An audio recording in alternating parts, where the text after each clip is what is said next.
Madhurag Gold and Diamonds, Madhurag Building, Kannur Road, Chakarakal. Kannur university sub സെന്ററിലേക്ക് സ്ഥിരം അധ്യാപകരെ നിയമിക്കുക തുടങ്ങി വിവിധ ആവശ്യങ്ങൾ ഉന്നയിച്ച AISF-ന്റെ നേതൃത്വത്തിൽ വിദ്യാർത്ഥികൾ കണ്ണൂർ യൂണിവേഴ്സിറ്റി താവക്കര ആസ്ഥാനത്തേക്ക് മാർച്ച് നടത്തി. AISF ദേശീയ നിർവാഹക സമിതി അംഗം RS രാഹുൽരാജ് മാർച്ച് ഉദ്ഘാടനം ചെയ്തു. യൂണിവേഴ്സിറ്റി സബ് സെന്ററിലേക്ക് സ്ഥിരം അധ്യാപകരെ നിയമിക്കുക, ഫീസ് വർധനവ് പിൻവലിക്കുക, പരീക്ഷാ നടത്തിപ്പ് കാര്യക്ഷമമാക്കുക, പരീക്ഷാ റീവാലുവേഷൻ ഫലം സമയബന്ധിതമായി പ്രസിദ്ധീകരിക്കുക എന്നീ ആവശ്യങ്ങൾ ഉന്നയിച്ചാണ് മാർച്ച് നടത്തിയത്. AISF ദേശീയ നിർവാഹക സമിതി അംഗം RS രാഹുൽരാജ് മാർച്ച് ഉദ്ഘാടനം ചെയ്തു.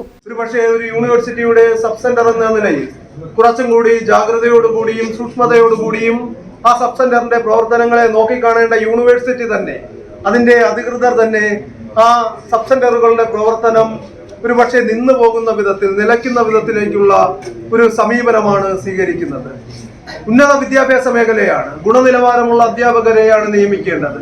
അത്തരത്തിൽ വിവിധ പരീക്ഷകൾ പാസ്സായി ഒരുപക്ഷെ നെറ്റും JRF-ഉം ഉൾപ്പെടെ എടുത്ത് റിസർച്ച് നടത്തുന്ന വിദ്യാർത്ഥികളെ ഉൾപ്പെടെ അവരുടെ പരീക്ഷാ സംവിധാനം ഉൾപ്പെടെ ഉപയോഗപ്പെടുത്തിക്കൊണ്ട് അവരെ സ്ഥിര നിയമനം നടത്തുന്നതിന് പകരമായി കരാർ അടിസ്ഥാനത്തിൽ അധ്യാപകരെ ഉൾപ്പെടുത്തിക്കൊണ്ട് കേവലം ഓരോ സീസണിലും ഓരോ സെമ്മിലും ഒരു തുടർച്ചയായ അധ്യാപന ശൈലി ഇല്ലാത്തതിന്റെ ഭാഗമായിട്ട് ആ മേഖലയിലെ ആ സബ് സെന്ററുകളിലെ വിദ്യാർത്ഥികൾ മുമ്പെങ്ങുമില്ലാത്ത വിധത്തിൽ വലിയ പ്രതിസന്ധികൾ അഭിമുഖീകരിക്കുന്ന കാലഘട്ടത്തിലാണ് AISF ഇത്തരത്തിലുള്ള സബ് സെന്ററുകളിൽ സ്ഥിരം അധ്യാപകരെ നിയമിക്കണമെന്നുള്ള സംസ്ഥാന ജോയിന്റ് സെക്രട്ടറി B. ദർശിത് അധ്യക്ഷത വഹിച്ചു. CPI ജില്ലാ എക്സിക്യൂട്ടീവ് അംഗം അഡ്വക്കേറ്റ് P. അജയ്കുമാർ, AISF നേതാക്കളായ PA ഇസ്മയിൽ, KK സോയ തുടങ്ങിയവർ സംസാരിച്ചു.